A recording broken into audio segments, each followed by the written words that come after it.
So, as you can see, I may have bought a bit too much coffee this week.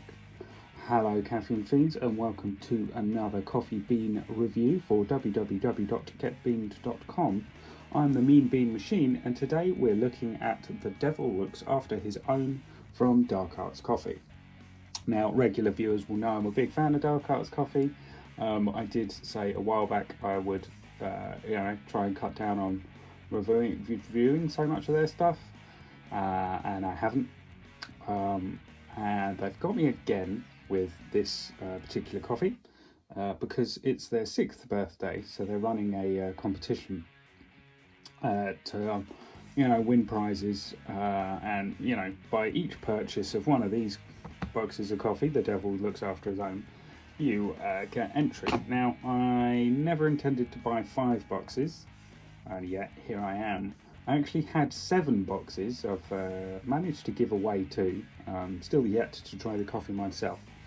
But yeah, for each purchase of this, you get entered into a prize draw to win, either a year's supply of coffee, coffee subscription, a 6 months coffee subscription. I think a batch brewer is involved. And then there's also, espresso machine and various other things. Whilst I intended to buy kind of like 2 boxes because I thought, oh, that would be fun. I don't need a lot of that, but it could be nice to win something. I basically bought 2 boxes, forgot I'd bought 2 boxes, and then went online to order some more and obviously clicked more than 2. So now I have 5 after, like I say, having 7 initially. So I really hope this is good tasting coffee, otherwise I'm in deep trouble. The argument being they could have, just put out a really kind of cheap coffee for the competition anyway. So God, I hope they haven't done that. Anyway, this is Ecuadorian coffee from Alto de Saraguales HQ. Which is interesting. I don't think I've had a lot of Ecuadorian, certainly not Ecuadorian single origin, but this is £10 a box for 250 grams, which is standard. So let's have a look at the tasting notes and what it says about itself. So the tasting notes there at the bottom: plum acidity, caramel sweetness, stewed apples, and milky body. So plum and kind of caramel tones suggest a kind of richness. I don't know why stewed apples. I suggest perhaps kind of less acidity, like the acidity is still there. And milky body is basically saying this is better with milk. So in the mountains surrounding Lagunas de Saraguales, I don't know, my Spanish isn't great. Collection of lakes, natural spas, good for growing coffee community, fertile soil. Converged from the Puango River, famous for a petrified forest. I mean, that's lovely. I don't know what it has to do with the coffee conditions, but plum acidity and caramel sweetness. So we'll try this as an espresso shot, and then as an oatly latte, and we'll go from there. My coffee shot.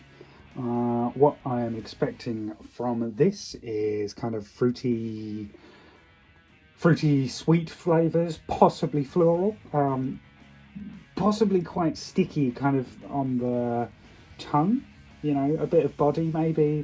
This kind of sticky syrupy mouthfeel is what I'm feeling may happen. It looks a bit anemic there, which I may well concede is my espresso machine is on the way out, but it doesn't look kind of bold, particularly. Not necessarily a bad thing, but so we'll give it a taste as a shot, see how it goes down.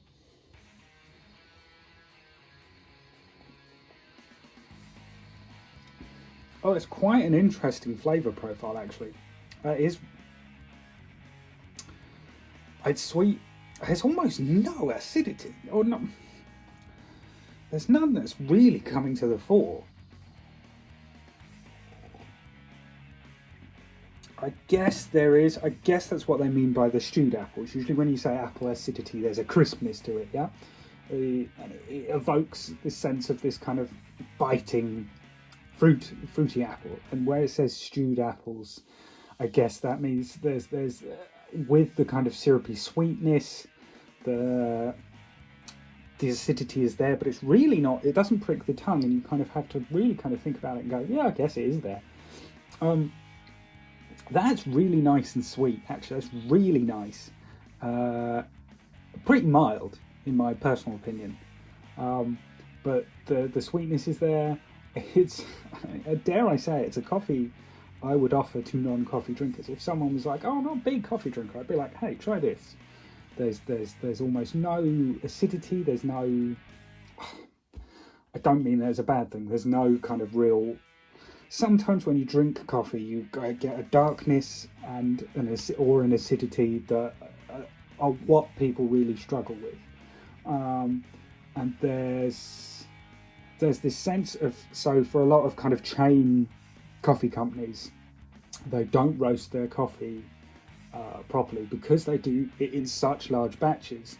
They will rather kind of burn their coffee than risk it being too bitter, because people react worse to bitterness than they do to a burnt coffee. I'm not saying, at this stage in the coffee industry, I'm not saying all chains burn their coffee. I'm just saying it leans to that kind of end of the spectrum, that where they'd rather move away from bitterness. So this is what I mean by, I would give this to someone who perhaps finds coffee a little too strong for them or a little too bitter. Like they like the taste maybe, but in general they just don't put. And I'd maybe go, try this, give this a try, and it's really, really kind of pleasant. I'm going to try it as a latte.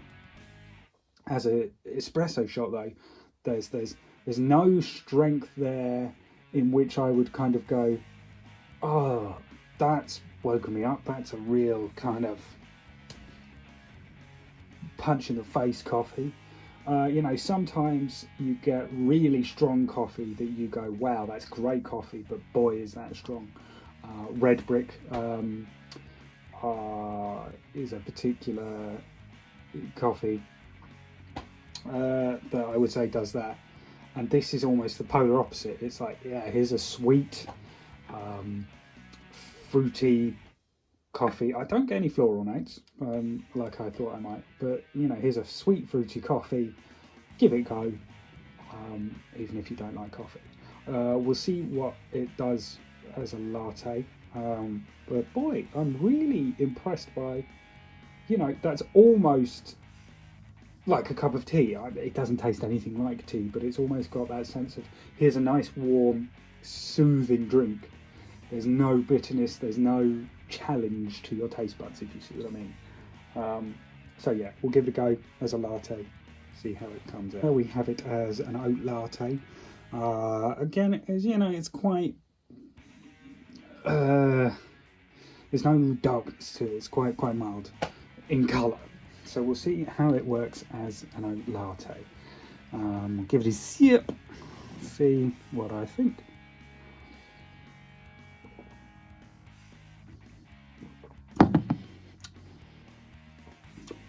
Interesting.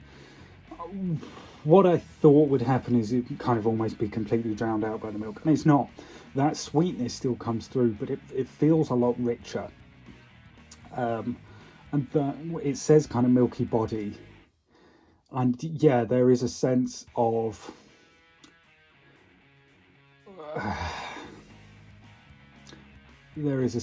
it being complemented in terms of the body. That there's a thickness and a richness that coats the tongue a bit more with milk, and it kind of it does work well both as an espresso, or as I kind of previously mentioned, it doesn't work well as an espresso. It doesn't come out as a typical espresso, but it's an espresso I would comfortably drink.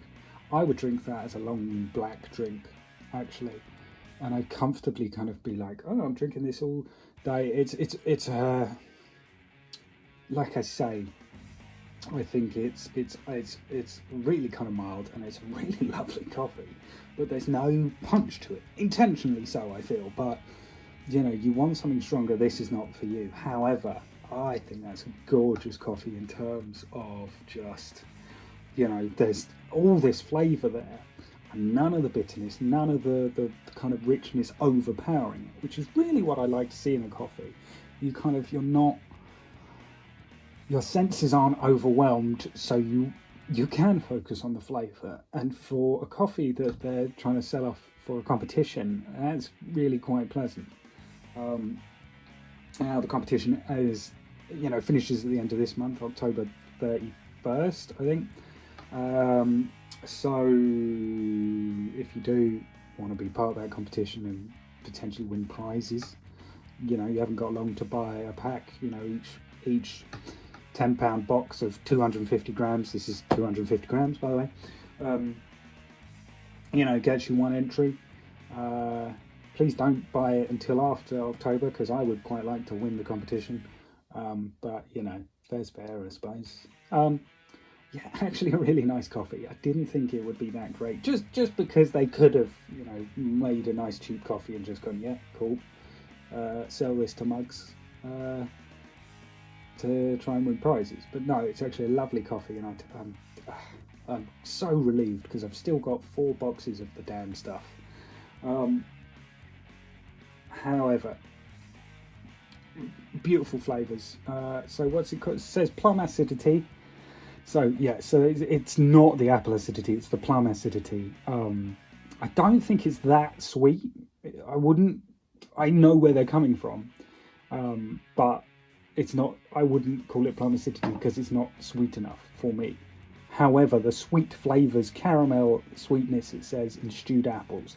I'd be more inclined to say berries, but again, berries hint at a level of acidity which isn't there. So I understand the tasting notes. And then it says a milky body, which again, I think really comes out with milk, or oat milk in my case. So yeah, I thoroughly enjoy that. I would recommend that for all of those of you who don't like strong coffee, or like a coffee with a flavour. You know, I think if you really want to kind of taste something different in your coffee, I'd buy that. Or I tell you, if you are someone who buys like vanilla latte or coffee with pumps of syrup in, I would buy this and say give it a go just as coffee, because you'll be surprised at the flavour profile and how sweet coffee can be. And it's that sort of coffee that might wean you off into trying different coffees without, you know, the sugary add-ons. I don't put sugar in my coffee, but it's one of those coffees that even if I did, I'd go, that would be, you put, you know, a teaspoonful of sugar in that, and that's going to be way too much. So really give it a try if you do have your drinks with sugar, but give it a try as is. And you might find that you aren't needing sugar in your drinks because you're picking up those flavour profiles. Like I say, really like that. I bought it from the Dark Arts website. Lovely coffee. Good luck to all of those that do buy it and are hoping to win something. And yeah, do like and subscribe for more coffee reviews. And check us out at www.getbean.com. Thank you for watching. Take care, and we'll see you again soon. Bye bye.